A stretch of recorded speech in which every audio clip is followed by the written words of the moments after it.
जय हिंद दोस्तों, स्वागत है आपके अपने परिवार फ्यूचर रोजगार ऐप में। जैसा कि आप लोग देख रहे हैं, आपने ग्रामर में टेंस कंप्लीट कर लिया है। इसके बाद हम लोगों ने क्वेश्चन टैग पढ़ा और उस पर प्रैक्टिस भी करी, यानी कि 60 से 70 क्वेश्चन हम लोगों ने प्रैक्टिस की, जैसे आपके एग्जाम में आते थे, है ना। अब उसी से रिलेटेड हमारा बनता है, यानी टेंस से रिलेटेड बनता है हमारा एक्टिव वॉइस और पैसिव वॉइस।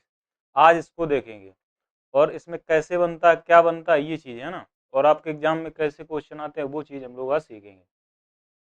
यानी कि अगर एक्टिव वॉइस, इसको क्या कहते हैं, active voices and passive voices, है ना, यानी वॉइसेस कहते हैं। वॉइसेस क्या होता है सर? वॉइसेस अगर बात करें तो ये होते हैं वाच, है ना, वाक का एक वाच होता है।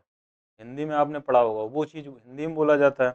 अगर इसकी बात करें, जैसे एक्टिव वॉइस क्या होता है, पैसिव वॉइस क्या होता है। अगर एक्टिव वॉइस की बात करोगे तो एक्टिव वॉइस ये होता है, जैसे इसमें क्या होता है, subject is more more important then, है ना, वर्क डन, यानी कि जो सब्जेक्ट होता है वो ज़्यादा इंपॉर्टेंट होता है किए गए काम के अकॉर्डिंग। तो वो चीज़ आपको यहाँ सीखना था। और इसमें पैसिव वॉइस की बात करेंगे तो उसमें क्या होता है, जो वर्क डन होता है वो ज़्यादा इंपॉर्टेंट होता है सब्जेक्ट से, है ना। तो वो चीज़ हम लोग सीखेंगे कैसे। फिर जैसे एक्टिव वॉइस पैसिव वॉइस को अगर हम लोग ट्रांसफॉर्मेशन, जैसे ट्रांस एक्टिव से पैसिव या पैसिव से एक्टिव कैसे, तो उसके लिए ट्रांसफॉर्मेशन कैसे होता है, वो चीज़ हम लोग सीखेंगे, है ना। तो वो चीज़ देखना आज हम लोग देखेंगे, ठीक है। तो हम लोग पढ़ेंगे आज active voice and passive voice, ठीक। देखो जरा, मैंने आपको बताया वॉइसेस। अगर वॉइसेस की बात करें, आज हम लोग क्या पढ़ेंगे, वॉइस पढ़ेंगे। क्या बोलेंगे? वॉइस। इसको हम लोग वॉइसेस भी कह सकते हैं। वॉइसेस की बात करें तो ये दो प्रकार का होता है, एक होता है एक्टिव वॉइस और दूसरा दोस्त क्या होता है, पैसिव वॉइस। यहाँ तक बात समझ में आ गई होगी।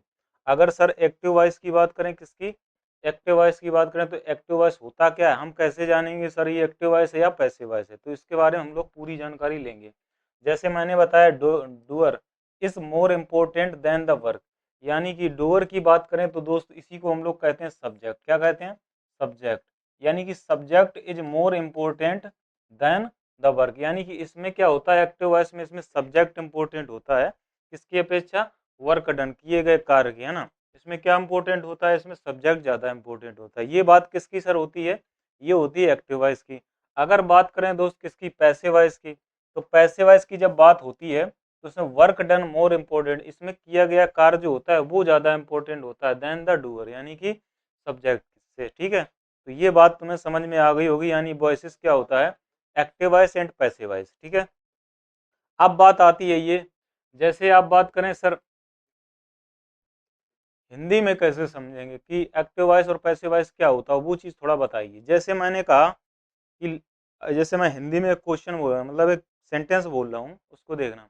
जैसे मैंने बोला, लड़के ने अखबार बांटे, तो आप कहोगे सर इसका सब्जेक्ट हमें पता है, लड़के ने अखबार बांटे, यानी कि काम कौन कर रहा है सर, लड़का।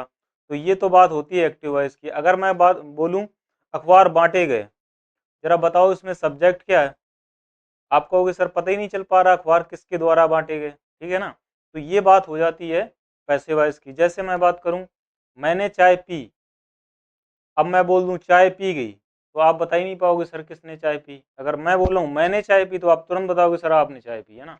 अगर मैंने चाय पी यानी सब्जेक्ट का जिक्र हो रहा है, तो क्या होता है, एक्टिव वॉइस होता है। और जहां पर क्या होता है, यानी कि किए गए कार्य का पता चलता है लेकिन सब्जेक्ट का पता नहीं चल पाता, वहां क्या होता है, पैसिव वॉइस होता है, ठीक है। जैसे अगर सर क्या होगा, एक्टिव वॉइस में होगा वो सब्जेक्ट पहले होगा, कहाँ होगा, सब्जेक्ट पहले हुआ दिया रहता है ना। और पैसिव वॉइस की बात करें तो इसमें सब्जेक्ट कहाँ रहता है सर, पीछे रहता है। कहाँ रहता है? पीछे रहता है। आप पहले यही जान लेते हैं, ये समझ लेते हैं कि एक्टिव वॉइस क्या होता है और पैसिव वॉइस क्या होता है। बनाना ना बनाना वो तो बात की बात है, ठीक है। चलिए आगे बढ़ते हैं, ये बात समझ में आ गया। जैसे मैं कहूँ आप अपने चार दोस्तों के नाम बताइए, तो आप कहोगे सर नितिन, अभिषेक, यानी कहने का मतलब बताओगे जो आपके फेवरेट होते हैं। तो पहले उसी का नाम बताओगे जो आपका ज़्यादा फेवरेट होता है। तो वही क्या होता है, यानी कि जो हमारा फेवरेट होता है हम उसी का पहले नाम बताते हैं। यानी एक्टिव वॉइस में क्या होता है, सब्जेक्ट का पता चल जाता है, ठीक है। अब देखो समझते हैं इस चीज़ को कैसे। जैसे ये सम एग्जाम्पल्स, यानी कुछ एग्जाम्पल्स दिए गए हैं, उदाहरण दिए गए हैं, इससे हम सब लोग समझ लेंगे कि आखिर में ये एक्टिव वॉइस या पैसिव वॉइस। इससे ये देखना है, सिर्फ इसमें ये देखना है सेंटेंसेस में कौन सा सेंटेंस एक्टिव है और कौन सा पैसिव है। ये पहचानना सीख गए तो हम लोग क्वेश्चन करना सीख जाएंगे। जैसे मैंने कहा प्रिया कॉल्ड रीना, तो मैं कहूँ प्रिया को कौन बुलाया, प्रिया ने किसको बुलाया, आप कहोगे सर रीना को। है ना, प्रिया कॉल्ड रीना, ठीक है, तो किसको बुला रही, सॉरी, प्रिया कॉल्ड रीना, ठीक है। तो इसमें समझ रहे सब्जेक्ट कहाँ है सर, ये प्रिया, तो जब प्रिया सब्जेक्ट आगे दिया तो ये पैसिव वॉइस की बात कर, सॉरी एक्टिव वॉइस की बात कर रहा है, किसकी, एक्टिव वॉइस की बात कर रहा है। आया समझ में। अब इसमें देखो, हेमा कॉल्ड राम, है ना, तो हेमा इसमें सब्जेक्ट कौन है, हेमा, हेमा बुला रही है ना किसको, राम को। जब हेमा बुला रही है राम को, तो आपको पता चल रहा है सर हेमा इसमें सब्जेक्ट, यानी कि इसमें सब्जेक्ट पहले दे रखा है। जिसमें सब्जेक्ट पहले दे रखा होता है हम उसको क्या कहते हैं, एक्टिव वॉइस देखते हैं ना। इसमें देखो कहाँ दे रखा है, आप कहोगे सर हेमा, हेमा कॉल्ड राम, यानी हेमा बुला रही किसको, राम को, तो सब्जेक्ट हमारा सर कहाँ है, आगे है, तो ये भी हमारा क्या सर हुआ, ये भी एक्टिव वॉइस हुआ, हाँ या ना। आप कहोगे ये बात सर समझ में आ रही है, कुछ कुछ कुछ कुछ समझ में आई है ना। तो इसके बाद देखो, Ram was called by Reena, Ram was called by Reena, जरा इस वाले सेंटेंस को देखो थर्ड में, जैसे ही आपने इसको पढ़ा वैसे ही हमने देखा राम कॉल्ड बाई रीना, यानी रीना के द्वारा राम को पुकारा जा रहा है, किसके द्वारा, रीना, यानी कि सब्जेक्ट का जिक्र कहाँ हुआ सर, लास्ट में। जब सब्जेक्ट का जिक्र लास्ट में होता है सर, इसको बोलते हैं पैसिव वॉइस, क्या बोलते हैं, पैसिव वॉइस। आया समझ में, आप कहोगे सर बिल्कुल आ रहा है। इसके बाद देखें, द लिखा द थीफ सा द पुलिसमैन, यानी कि चोर ने पुलिस को देखा, चोर ने पुलिस को देखा, ठीक है, चोर ने पुलिस को देखा। आपको पता चल पा रहा है कि सर किसने देखा, पुलिस ने, तो इसका सब्जेक्ट ये है, ये किसमें, एक्टिव वॉइस में है, ठीक है। हमें सिर्फ इस सेंटेंस में ये देखना था, इन सेंटेंसेस में कौन सा एक्टिव वॉइस है, कौन सा पैसिव वॉइस है, यानी बनाना ना बनाना वो भी हम आगे देखेंगे, ठीक है। तो आगे लिखा है क्या, the police was seen, police, police ने देखा, पुलिस ने देखा। आप कहोगे सर किसको, पता ही नहीं चल पा रहा, तो भैया किसमें हो जाएगा, ये पैसिव वॉइस में हो जाएगा, ठीक है। लिखा वी हैव इन्फॉर्म यू, आपको मतलब इन्फॉर्म किया गया। आप कहोगे सर ये तो किसमें है, एक्टिव वॉइस में है, किसमें है, एक्टिव वॉइस में, यानी कौन इन्फॉर्म कर रहा है, हम आपको इन्फॉर्म कर रहे हैं ना। तो यू हैव इन्फॉर्म अस, ये भी आपका किसमें है, ये भी सर एक्टिव वॉइस में है, ये भी क्या है, एक्टिव वॉइस में।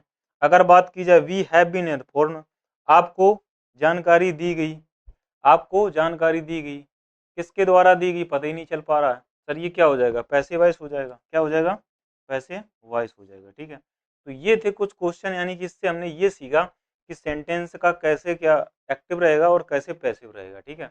अगर सब्जेक्ट बाद में जिक्र हो रहा होगा, यानी कि जो कार्य कर रहा होगा, उसको क्या कहते हैं, उसको कहते हैं पैसिव वॉइस। देखो जरा, मैंने आपको पीछे बता भी रखा था।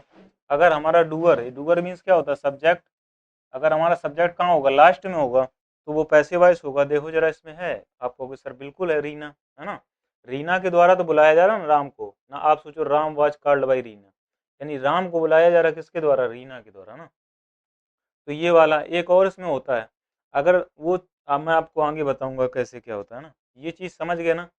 अब आता है हमारा ट्रांसफॉर्मेशन। ट्रांसफॉर्मेशन मतलब ये होता है कि हमें एक्टिव से पैसिव और पैसिव से एक्टिव कैसे बनाना होता है, ये चीज़ है ना, कि उसका जो चेंजमेंट होता है वो कैसे होता है, वो चीज़ हम लोग सीखेंगे। जैसे मैंने अगर बात करूं ट्रांसफॉर्मेशन की, तो इसमें लिखा चेंज द स्ट्रक्चर, क्या लिखा, change the structure, structure but meaning does not change, यानी कह सकते हो आपका इसका स्ट्रक्चर चेंज होता है लेकिन मीनिंग चेंज नहीं होता है, किसका, सर एक्टिव से पैसे बनाने में। देखिए जरा, अगर मैं बात करूं स्ट्रक्चर की, तो आप सर तुरंत याद कर आ जाता है आपको, सर हम लोगों ने टेंस की फर्स्ट जो क्लास पढ़ी थी बेसिक की, है ना, उसमें हम लोगों ने सीखा था, हम लोगों ने क्या सीखा था कि स्ट्रक्चर क्या होता है। एक सिंपल अगर सेंटेंस की बात करें तो उसके स्ट्रक्चर की जो बात होती है, उसमें सबसे पहले आता है सब्जेक्ट, हाँ या ना।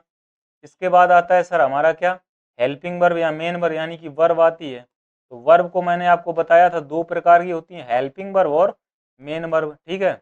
इसके बाद हमारा क्या रहता है सर, ऑब्जेक्ट रहता है, यही पढ़ा था, यही पढ़ा था कि नहीं पढ़ा था, आप कहोगे सर यही पढ़ा था, ठीक है, यही पढ़ा था।